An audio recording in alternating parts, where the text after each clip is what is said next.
Bueno, buenos días jóvenes, buenos días comunidad. Estamos en vivo directo aquí desde la Escuela de Negocio de la Universidad Católica Andrés Bello, a través del profesor Javier Rivera, la cátedra de Fintech. Tenemos como invitado a Rafael Sánchez, director de la firma KPMG, que nos va a hablar sobre la materia que estamos viendo, pues Fintech. Así como cada viernes tenemos nuestro invitado, tenemos el honor de estar con Rafael Sánchez, economista, contador, profesor de la Central, de la Metropolitana, y dicta diversos cursos con respecto al tema.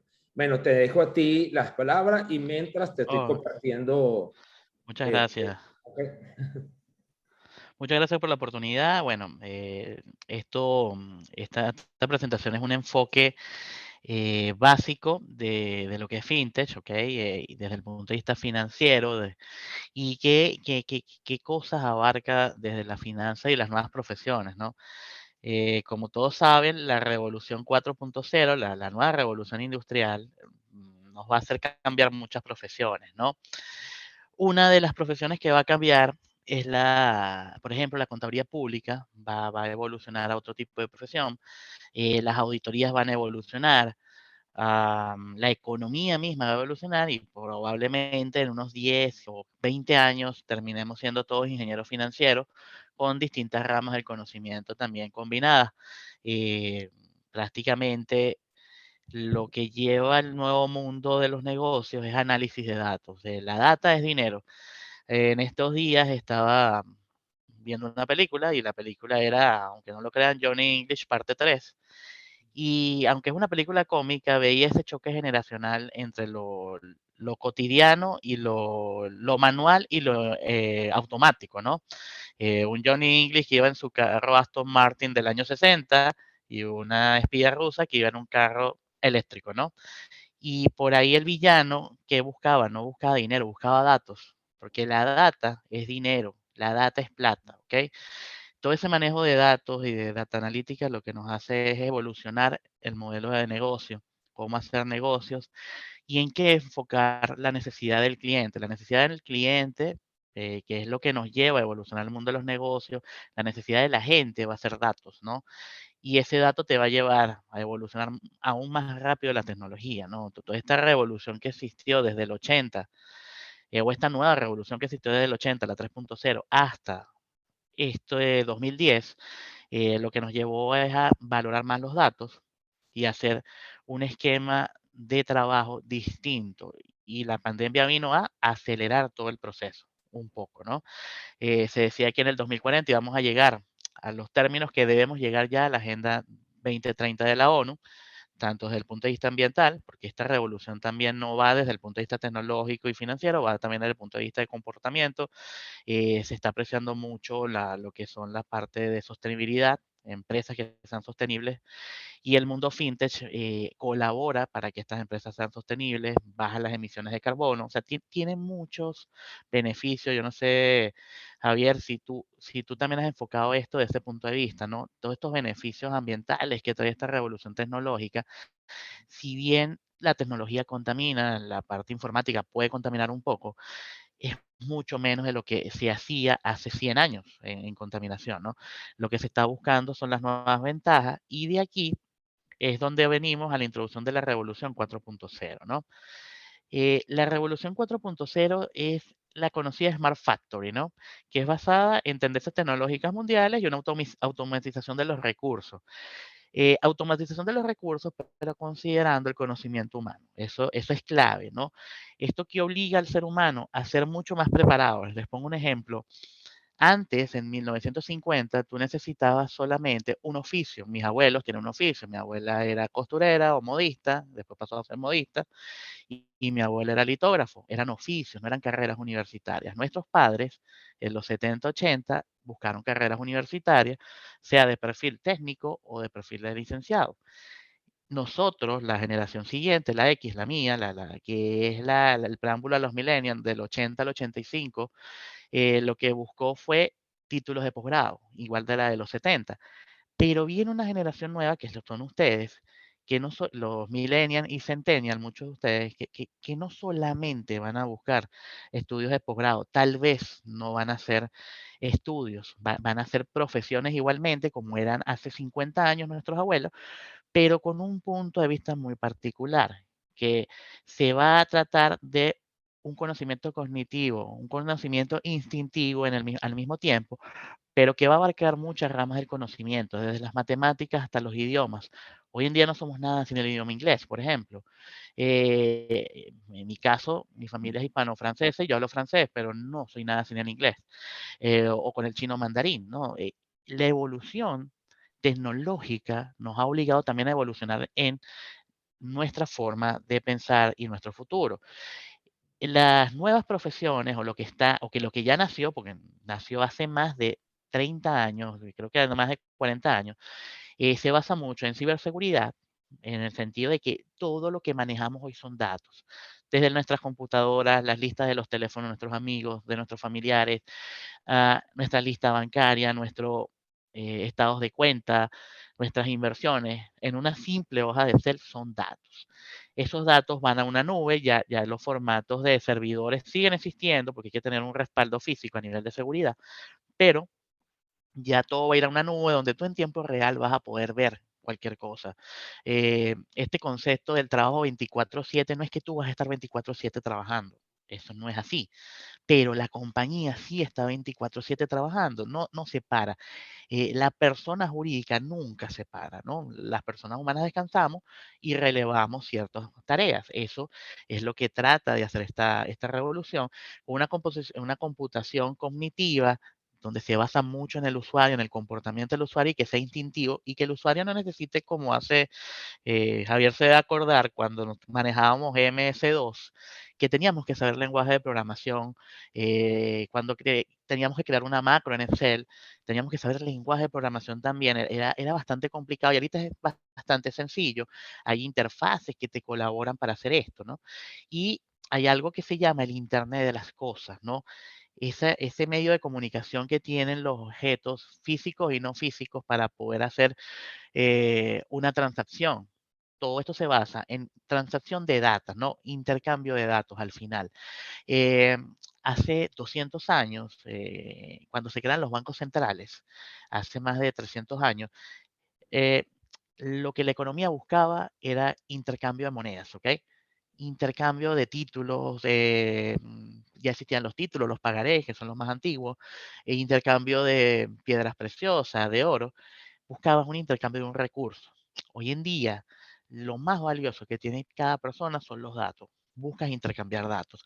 Por ahí va toda la revolución 4.0, que eso se traduce también en avances tecnológicos de avanzada, como los teléfonos inteligentes, los relojes inteligentes. Se llaman inteligentes porque sí poseen una inteligencia artificial. Sí establecen ciertos comportamientos que el mismo usuario le va dando a su objeto, ¿no? Y se va adaptando a su necesidad. Y de ahí también nacen las aplicaciones, los aplicativos, que es lo que viene la fábrica de Smart Factory, ¿no? Todo se traduce o en un aplicativo o en una transacción de datos. Esto es la revolución 4.0 que se dice que inició en 2010. La revolución 3.0 inició aproximadamente en 1980, casualmente con la creación del blockchain y el Bitcoin también, que era incipiente en ese momento y lo empezamos a ver en 2009. Todo esto fue una revolución que nadie creía que iba a ser tan vertiginosa en estos 10 años, ¿no? Y ha sido un refugio a nivel financiero y a nivel de medios de pago, ¿no? Toda esta revolución fintech empezó con las necesidades de pagar altas sumas de dinero en tiempo real. Los que vivimos los 90 sabemos lo difícil que era pasar una tarjeta de crédito en Venezuela. Algún momento díganle a sus padres que son las troqueladoras. Recuerdo a mi madre pasar su tarjeta de crédito en una troqueladora, que es lo que te hacía es pasar la tarjeta de crédito por básicamente como una piedra gigante donde te dejaba todos los datos de la tarjeta en el voucher y después el comercio se dirigía al banco para que el banco procesara la transacción. Ahí podían pasar 5, 6, 7 días. Hoy en día, en un minuto, ya la transacción está cargada y está abonada en las cuentas de los distintos bancos, ¿no? Y de los distintos clientes. Si bien Venezuela tarda un poquito por las cámaras de compensación, todavía el sistema venezolano no está tan en tiempo real. Inclusive es un avance porque ya Venezuela en 4 o 5 horas tienes la transacción en tu cuenta y en el comercio a las 24 horas, ¿no? Toda esta revolución lo que hace que sea de modo cognitivo y que se adapte a la rapidez y necesidad de los negocios y de la gente. Entonces, lo que busca este workforce, también le dicen workforce 4.0, lo que busca todo esto dentro de la revolución es una evolución de competencias a nivel tecnológicas disruptivas como inteligencia artificial o realidad virtual, que todos ya más o menos han visto. Uno de los básicos ejemplos cuando ustedes entran, por ejemplo, en la página de cualquier banco y está un asistente. Ese asistente es basado en inteligencia artificial, donde te empieza a ayudar y hacer una serie de preguntas o tú hacerle una serie de preguntas a él y él darte la respuesta, ¿no? Con una serie de códigos y con una serie de parámetros donde tú haces tu pregunta y él ya, con la información que le cargaron anteriormente de ingeniería, con base a la ingeniería social, él va ayudando al usuario, ¿no? Y es un sistema de autogestión. Toda la transformación del 2010 se basó en llegar a la autogestión del usuario. Y ya les voy a explicar con un ejemplo por qué, ¿no? Y la realidad virtual, bueno, esta revolución del metaverso que ya Mark Zuckerberg anunció con Facebook y su evolución, porque Facebook sigue existiendo, la empresa de Facebook se va a transformar en Meta, o se transformó en Meta para evolucionar a las nuevas necesidades, ¿no? Ese metaverso, hacer reuniones en tiempo real, de forma virtual, para poder seguir el funcionamiento. Imagínate que tu jefe vive, tengo un compañero que su jefe vive entre Miami, Panamá y Buenos Aires, él es argentino y él está trabajando en Nueva Zelanda. Hay unas 12, 14 horas de diferencia, pero ellos se comunican. Y está trabajando ese chico para una empresa venezolana en el extranjero. Entonces, imagínate lo que te permite hacer esa evolución. Esa evolución lo que hace es que los colaboradores que tú tienes aprenden a progresar instintivamente y con capacitación. No puedes separar el instinto humano de una capacitación real. Si no tenemos capacitación, que es el gran punto débil de Venezuela, hoy en día no vamos a poder evolucionar a lo que es la revolución 4.0 y podemos quedar rezagados de lo que se va a venir en el camino, ¿no? Y eso lo que logra es una transformación del mundo laboral, estudiantil y hasta personal. De allí, la tecnología lo que hace, esto es cómo transformar la organización. Todas las empresas van a empezar a transformarse. Ya ven, por ejemplo, KPMG tiene una app a nivel suramericano donde tú puedes consultar los servicios que ofrece KPMG, las nuevas tendencias a nivel de esta área tecnológica, o cualquier otra área contable, financiera, laboral, de procesos, todo lo que tiene que ver con el mundo de los negocios. Eso lo puedes consultar desde la app suramericana. Por ejemplo, la app venezolana te da más bien también todo lo que ofrece Venezuela y aparte cómo está el proceso de los negocios en Venezuela, por ejemplo. Tenemos otras apps laborales como LinkedIn, donde no solo LinkedIn es para conseguir trabajo, tener tu currículum, sino hacer contactos comerciales, buscar clientes, buscar proveedores y buscar hasta capacitación. Muchos de ustedes lo habrán hecho durante la pandemia, cuando estuvo más fuerte, capacitaciones en LinkedIn totalmente gratuitas, otras pagas, en fin, un sinfín de universos que antes estábamos muy limitados por nuestras fronteras.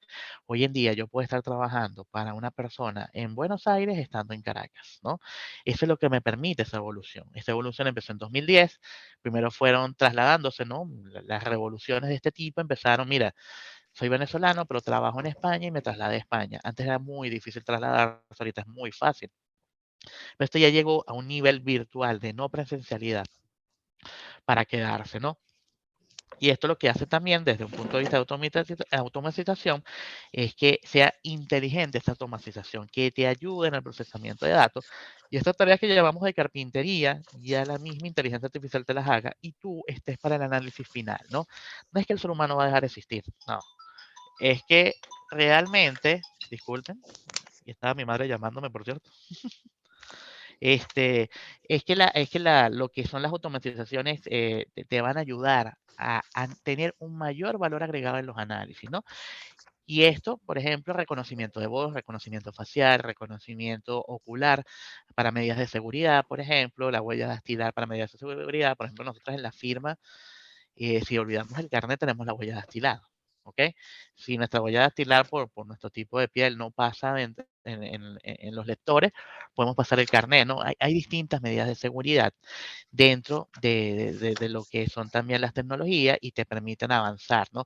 El reconocimiento de voz con Alexa, que tú le pides una canción y ella te la pone, y automáticamente esa inteligencia te permite mezclar la música, ya no tienes que ser un DJ experimentado para hacer una fiesta, ¿no? Aunque sí están los especialistas, por ejemplo, a mí que me gusta la música bastante, eso ha sido una revolución dentro también en el área musical, ¿no?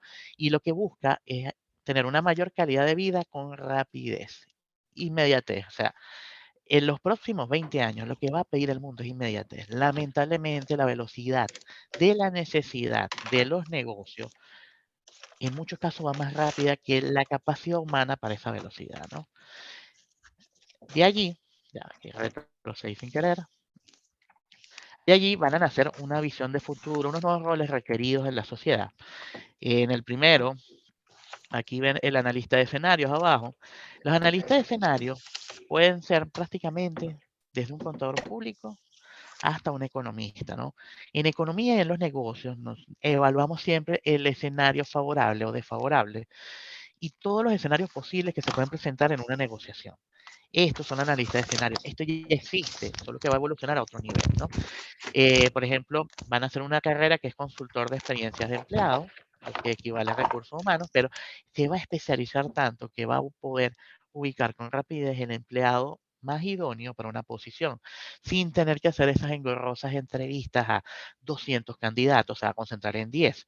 Ya las aplicaciones como LinkedIn, cuando se pagan, las premium, te permiten analizar los currículums sin estar haciendo una impresión, por ejemplo, y un análisis de 2, 3, 4, 5 semanas sobre los candidatos que voy a llamar. En menos de 3 semanas ya el candidato está elegido. Y son 10, se concentra en 10, 20 candidatos a lo sumo. Va a haber algo de estrategia de operaciones, van a haber ingenieros de operaciones, que ya esta carrera existe, los ingenieros de producción industriales ya ven mucha parte operativa, pero va a evolucionar a estrategias. Se va a ir más hacia la parte de planeación, que es lo básico en una organización, ¿no? Y análisis de datos. Esta es la real revolución, la data analítica, que este proceso, aunque lo ven arriba, ¿por qué está arriba? Porque es transversal a todas las nuevas profesiones. Todas las personas que quieran estar en vanguardia en el futuro tienen que tener especializaciones en data analítica y inclusive en lo que es robótica.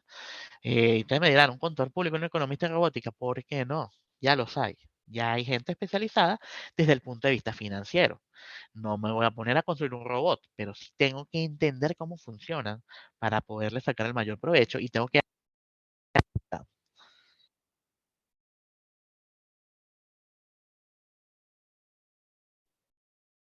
Fue el audio, Rafa.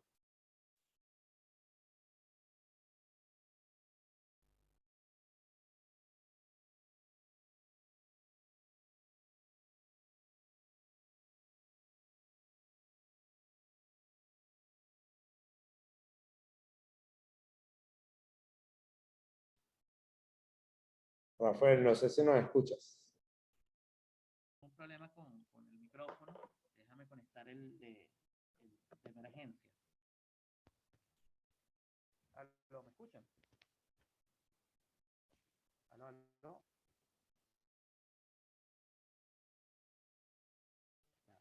Audio. No sé si los demás están como yo que no lo escuchan. Se te escucha como muy lejos. ¿Me escucha lejos? ¿Aló, aló? ¿Ahora? Mira, no sé, pero no sé si soy yo. Joven, ¿ustedes lo escuchan bien? No, profe, no se escucha. Ah, ok, No, gracias. tampoco. Déjeme decirle, Rafa, que no se escucha ahí.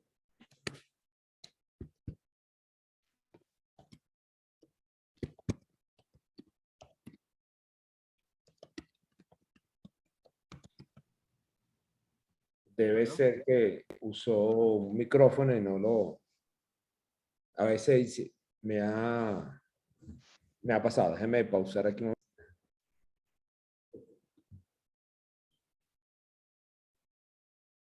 Bueno, sigamos, Rafa.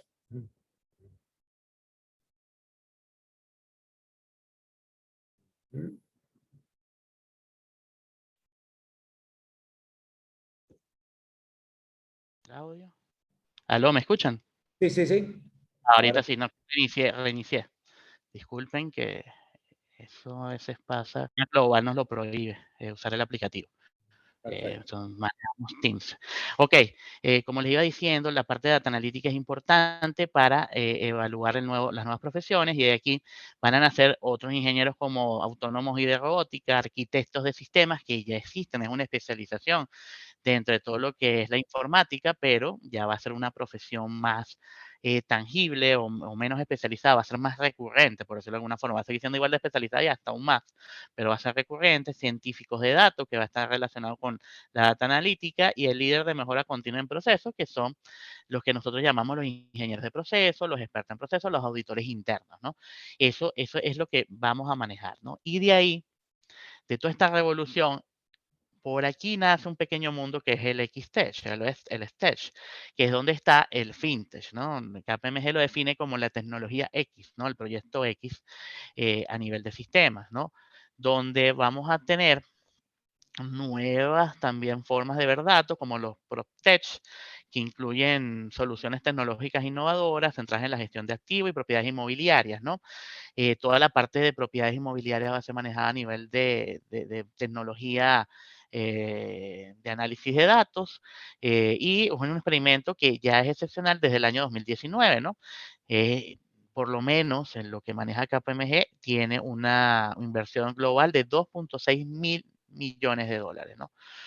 Después tenemos la RegTech, que esto es muy innovador porque son prioridades valiosas a nivel de legitimación y de temas legales, donde se protegen datos y evita la fuga de información sensible, haciendo énfasis en el control de hackers. De hecho, hay una escuela de hackers en Venezuela, donde tú puedes ver todos los temas de seguridad que tienes en la protección de datos legales.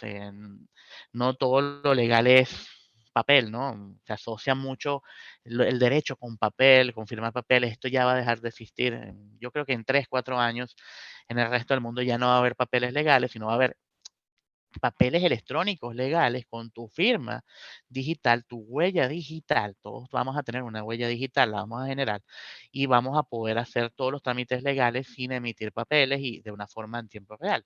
Y aquí está el fintech, que son nuevos aplicativos, ¿no? De procesos y productos o modelos de negocio en la industria, en varias industrias, en varios tipos de industria en los servicios financieros. Fintech se asocia mucho a banca y finanzas, a todo lo que es el tema de aseguradoras y bancas. Sin embargo, ya se está empezando a usar también la parte financiera en lo que son los procesos de empresas como el oil and gas, lo que es petróleo, lo que son petroquímicas, lo que es metalurgia. Todo este tipo de empresas ya están evolucionando al fintech, donde pueden ver su producción en tiempo real. Tenemos el InsurTech, ¿no? Que son las empresas o el fenómeno digital en las empresas aseguradoras. Aquí en Venezuela también se emite mucho proceso presencial en esto, pero, sin embargo, ya en el resto del mundo tú puedes adquirir una póliza de seguro sin pisar la aseguradora en cualquier parte del mundo, donde la autogestión, que fue la revolución hasta el 2010, esa evolución que existió en 2010, te permite en estos casos, este proceso, hacer todo el trámite de asegurador y hasta de un siniestro en tiempo real, y desde, vamos a decirlo, la comodidad del sitio donde estés o donde estés, para hacerlo lo más pronto posible, ¿no? As soon as possible. Y también nace el concepto de crowdfunding, que es una red de financiación colectiva. En Venezuela, por ejemplo, está el ejemplo de Urigi, que normalmente hacen esta financiación colectiva. Normalmente son online, ¿no?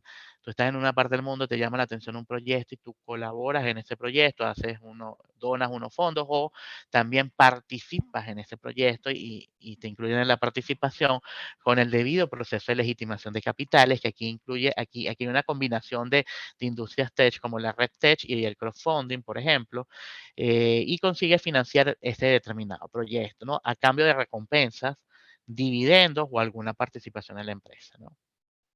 Entonces, por ejemplo, aquí lo importante que tenemos, ¿no? Lo que está manejando, empezando a manejar la firma a nivel global, es el RegTech, ¿no? ¿Pero qué es el RegTech, no? El RegTech busca ayudar a las empresas a cumplir con requisitos regulatorios a través de tecnología.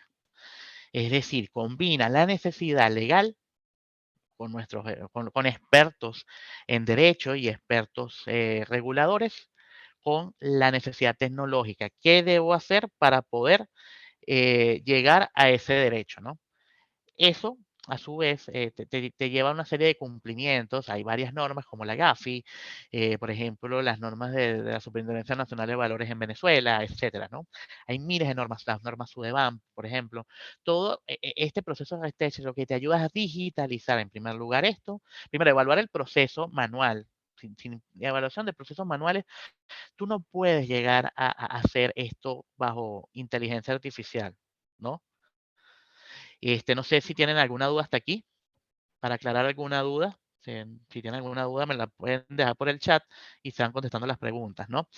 Entonces, algunas de las soluciones están basadas en nubes, en la inteligencia artificial, en blockchain y en análisis de datos, en big data, en análisis de datos como tal de gran data, ¿no? Cómo puedo combinar los datos. Y después las criptomonedas, ¿no? Las criptomonedas en muchos países ya están empezando a ser reguladas. Es importante aclarar que si bien no son monedas de curso legal, desde mi punto de vista muy personal, como economista, creo que va a terminar siendo una moneda de curso legal en algunos países. Ya tenemos el ejemplo de Yamil Bukele en El Salvador, que la están empezando a usar. Ha traído mucha polémica, pero la polémica no viene por el efecto cripto, no, no crean que es la criptomoneda la que genera la polémica. Lo que genera la polémica es que no hay marcos regulatorios, ¿no? Mucha gente de las viejas generaciones se siente desprotegida, porque ¿qué pasaría si a mí me cometen un fraude, no?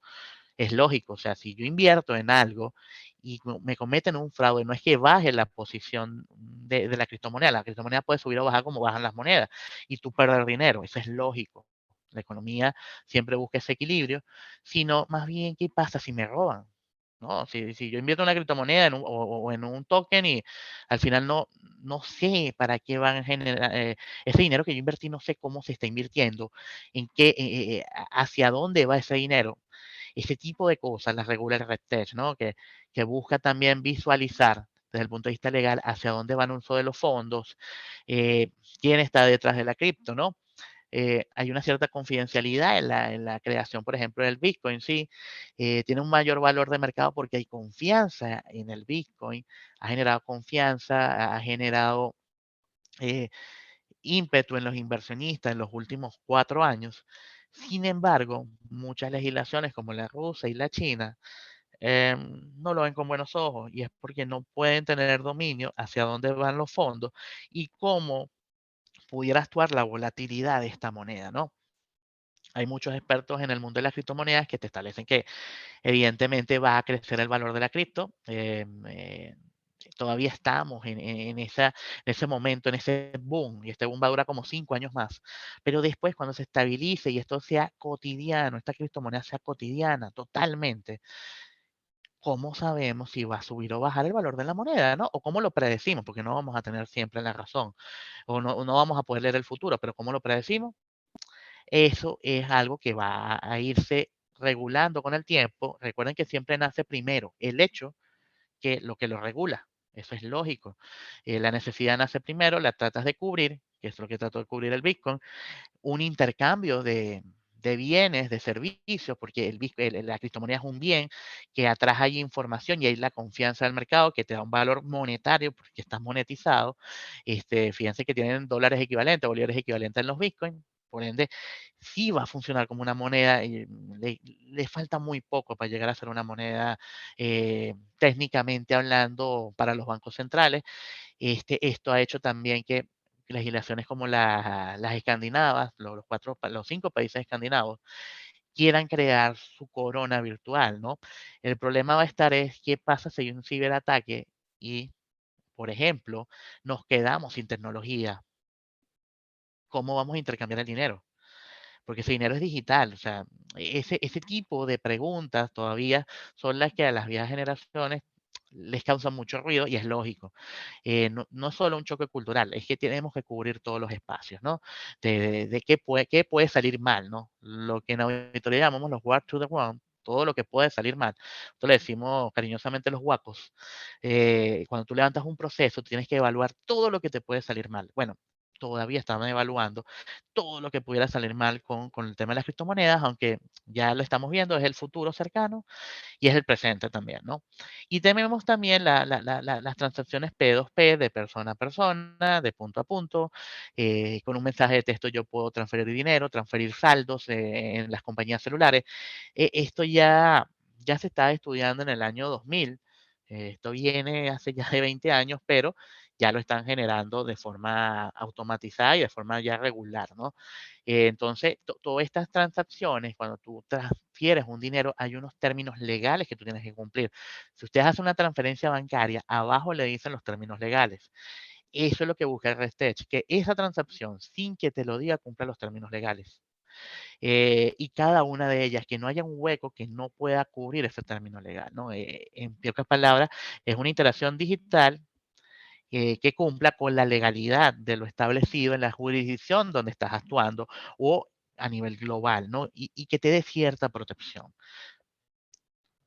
Acá, dentro de los retos actuales de las organizaciones, por ejemplo, tiene que ver la calidad de los datos, que si son suficientes o insuficientes.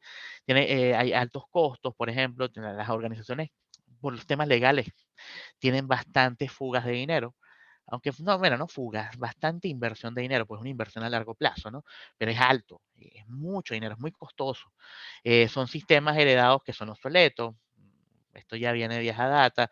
Hay procesos que son de más de 20 años legales y todavía tienen que digitalizar si no se han digitalizado, por ejemplo.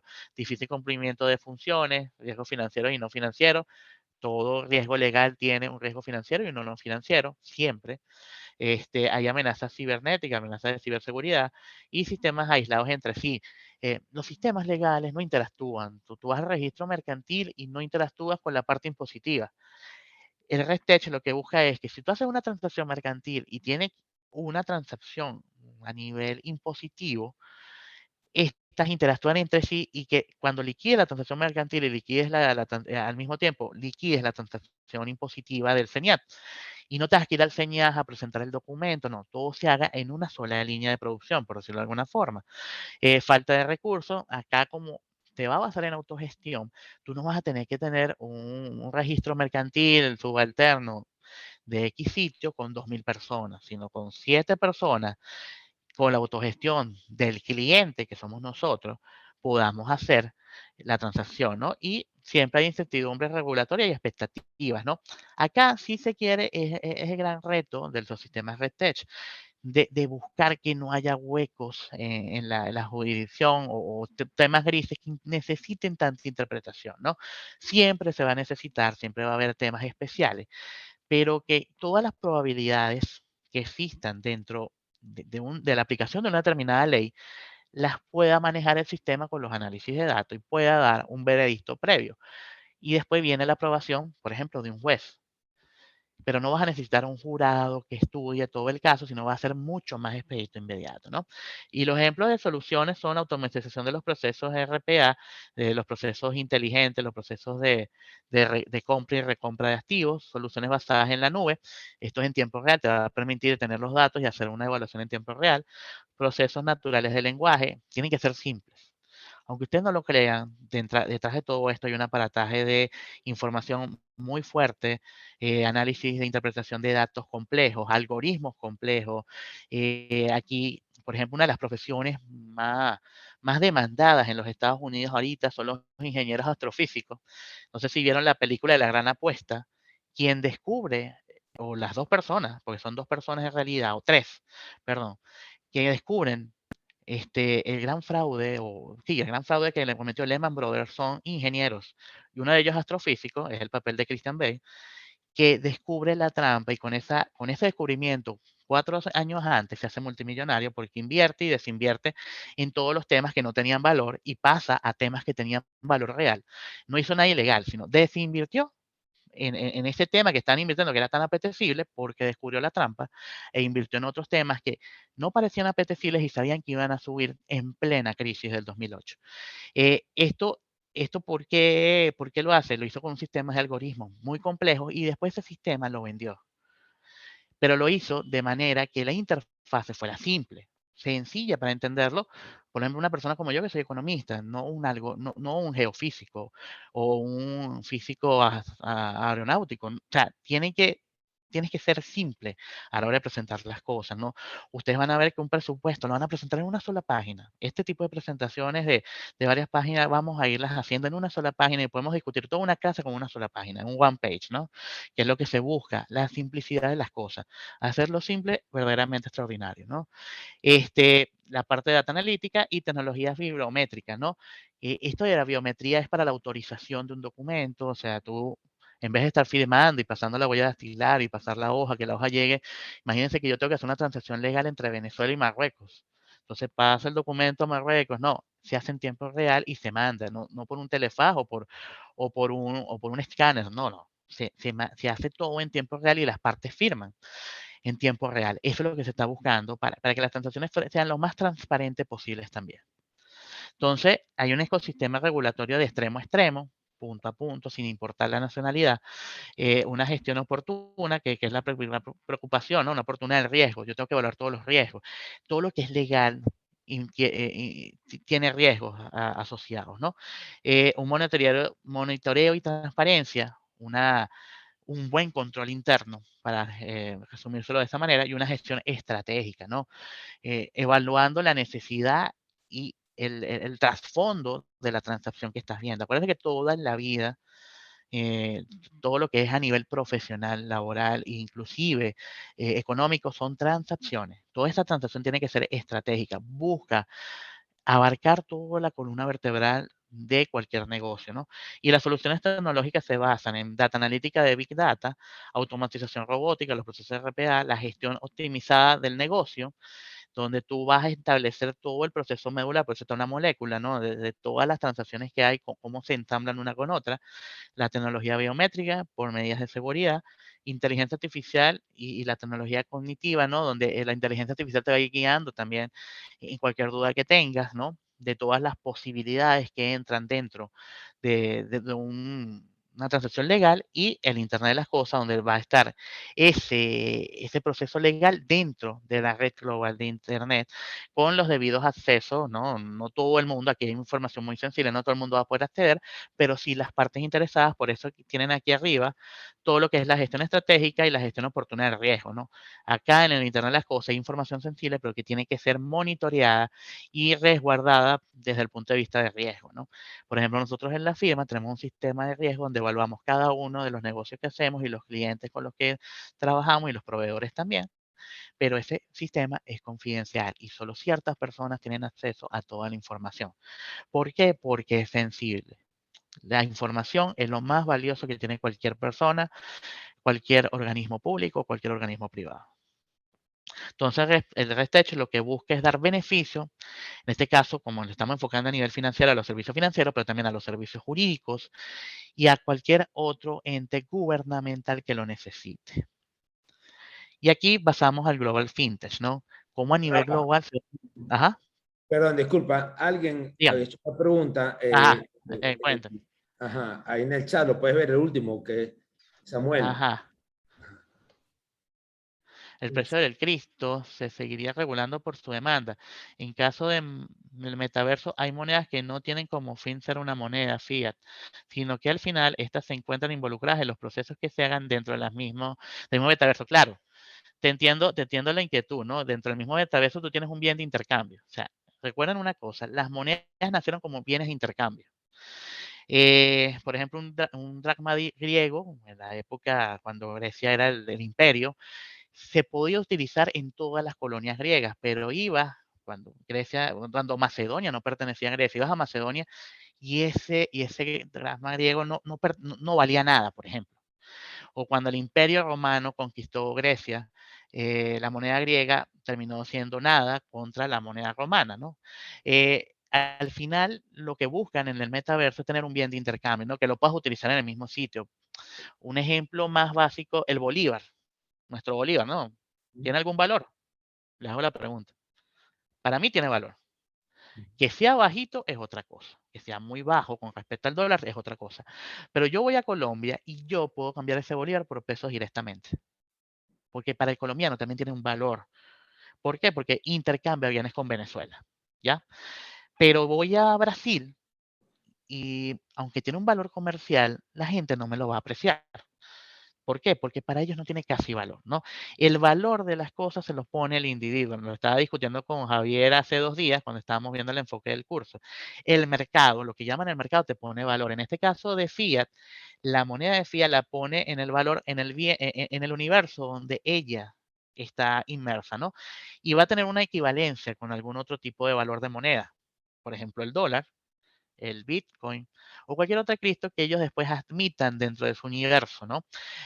Por ejemplo, en Venezuela era ilegal hacer transacciones con moneda extranjera o pagar con un billete de dólar hasta el 2020, prácticamente, hasta el 2019. Sin embargo, ya en 2017 tú ibas a centros comerciales como el City Market, que son tecnológicos, y podías pagar en dólares, ¿no? Al final, el mercado te lleva a utilizar un bien de intercambio o no. ¿Ok? El mercado es el que admite, y esto viene mucho también de esa la filosofía blockchain viene de ahí, como un mercado, ¿no? La filosofía es que la población, lo que forma el mercado, que es la población, admite un bien de intercambio o no. Admite que entre otro actor en el juego o no. ¿Ok? Claro, ustedes me dirán, ¿el gobierno puede influenciar el mercado? Por supuesto que sí. El gobierno ha dejado que esto pase y de facto ya ha hecho modificaciones en la parte laboral, ¿no? Entonces, o en la parte jurídica para poder establecer una nueva moneda, ¿no? Pero sí, el valor, como tú dices, se lo da el mercado, se lo das tú, la población, lo que es el mercado. Y normalmente cuando nace un nuevo mercado, el nuevo mercado te da como que una apertura limitada, ¿no? De actores en independencia mutua. Mira, entra un grupo de X actores. Pero después, cuando va creciendo la necesidad de ese mismo mercado, lo que va haciendo es generando nuevos actores, ¿no? Y van entrando intercambios distintos, ¿no? Así funciona la economía. Por eso se llaman economías de libre mercado. Esta revolución no puede nacer en una economía socialista, por ejemplo. Nace en una economía totalmente capitalista y ni siquiera bajo los términos keynesianos, que es la economía capitalista que normalmente nosotros conocemos. Es la economía capitalista más básica, que es la de Adam Smith. Economía de libre mercado, ¿no? Y esto es lo que este metaverso ahorita es una economía keynesiana, que todavía está buscando como fondos de inversión y hay un papá Estado, que es el que crea todo este metaverso, pero después va a evolucionar a una economía de libre mercado donde ustedes van a poder ver que en ese mismo metaverso pueda generar nuevas monedas de intercambio o un equivalente como el tipo de cambio dentro de esas cripto. No sé, un Bitcoin equivale a 2 monedas de fiat, por ejemplo, cosas así que puedan pasar en el futuro, que a lo mejor esta moneda gane más peso. Dependiendo cómo estuvo en el mercado, esto es lo que va a suceder, ¿no? Y ha sucedido en la historia. Eh, Créame que lo que va a pasar con las criptomonedas es lo mismo que pasó con las monedas y de una forma más compleja. ¿Por qué más compleja? Hay más de 2.800 criptomonedas. Solo son unas 300 monedas de curso legal. Imagínense, en solo 10 años nacieron 2.800 monedas. Y en más de 200 años solo nacieron 300. Miren la velocidad en la que vamos, ¿no? Dentro de unos años nacerá el bolívar digital de verdad. O sea, este llamado bolívar digital es un bolívar normal, una reconversión normal, pero en unos años van a ser un bolívar digital, una corona digital que va a abarcar toda Escandinavia, un euro digital. España está buscando hacer el euro digital. Y hay una guerra así entre los estados por el tema impositivo. Pierdes poder y peso en los impuestos. Esta es la economía que llamábamos keynesiana, donde el papá Estado tiene fuerza. En este tipo de universos hay un papá Estado quien la crea, pero deja que funcione el universo solo. O normalmente deja que los compradores y vendedores interactúen con independencia. Que eso es lo que llamamos nosotros en economía y en contaduría valor razonable. Una cosa es el valor que le da el mercado a las cosas, pero ¿en realidad vale eso? Es la pregunta que te tienes que hacer siempre. Y el valor razonable es lo que tú estás dispuesto a pagar como comprador sin que te presione. Y presión quiere decir, necesito con urgencia esto o no, no. O sea, si yo fuera a comprar, voy a comprar una taza, esta taza de plástico, esta taza KPMG de plástico, ¿cuánto pagaría? Bueno, yo te puedo pagar $5. El otro comprador 5,5, el otro 6. El promedio de todas esas transacciones es el valor de mercado, ¿no? El peso de esa transacción con independencia. Y el vendedor también, ¿no? Pero yo no te la venderé en menos de 7 porque mis costos son 5. Yo tengo que tener una ganancia. Exactamente. Entonces, ahí es donde viene también la criptomoneda, ¿no? ¿Cuánto está dispuesto el mercado a pagar? O sea, detrás de estas criptomonedas hay mucha información de por medio, mucho lo que llaman la tecnología blockchain, mucho encriptamiento de información, mucha interacción de información, que eso le da ya valor. Solo que todavía nosotros, como por ejemplo contadores públicos economistas, no sabemos valorar a ciencia cierta, ¿ok? Pero cuando sepamos valorar nos vamos a dar cuenta que es que el mercado casi nunca se equivoca. O sea, si el Bitcoin vale en unos 10 años $200,000 es porque tiene ese valor, ¿no? Y eso se lo da, como tú dijiste, el mercado. El mercado es el que te da el valor final de las cosas. No sé si aclaré el punto con esto, si le surgió otra duda. O sea, creo que está súper claro, ¿cierto, muchachos? Si quieres, ¿te parece si hacemos un receso de 10 Vale, minutos y seguimos por el seguimos. otro link? Por el ¿Ok? otro link. Sí, Perfecto, excelente perfecto. hasta ahora, de verdad que sí, te felicito. ¿Verdad? Muchas Entonces voy a gracias. cerrar esta y en 10 minutos, más o menos, 12 Nos minutos arrancamos. conectamos. Dale, pues. Perfecto. Vale, Buenísimo, hermano. gracias.